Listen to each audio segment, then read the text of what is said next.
Pemahaman BIOS.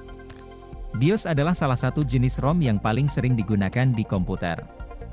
BIOS adalah kependekan dari Sistem Output Input Dasar yang merupakan salah satu perangkat lunak yang ditanam dalam chip CMOS yang ditempatkan di motherboard. Fungsi BIOS.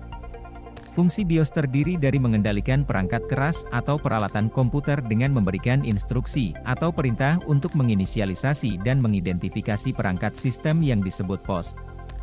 Perangkat sistem yang berpendidikan adalah CD, DVD, VGA, RAM, CPU, hard drive, keyboard dan mouse serta peralatan saat memulai.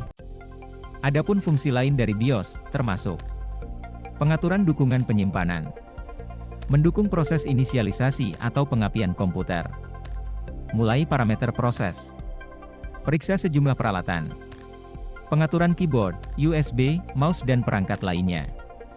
Cara mengakses BIOS. Cara untuk mengakses BIOS sangat mudah dengan hanya menekan tombol hapus atau F2 saat komputer diaktifkan. Selain itu, akan ada tulisan seperti, tekan F2 untuk memasukkan konfigurasi, lalu tekan F2 pada beberapa kesempatan dan Anda akan melihat sistem penyesuaian BIOS. Bagaimana cara kerja BIOS?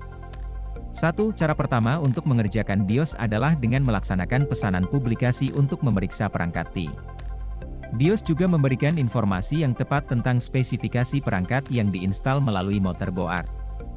2. Selanjutnya, BIOS akan menyesuaikan bagian dari berbagai perangkat yang ada atau terhubung ke komputer sehingga mereka dapat memenuhi fungsi masing-masing tanpa crash.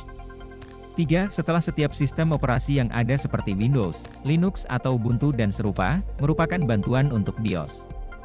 Di sistem operasi Windows, BIOS akan membuat perintah yang umumnya terletak di C. BIOS akan membuat pesanan sesuai dengan apa yang telah kami lakukan. 4. BIOS kemudian berperan dalam membantu parameter material.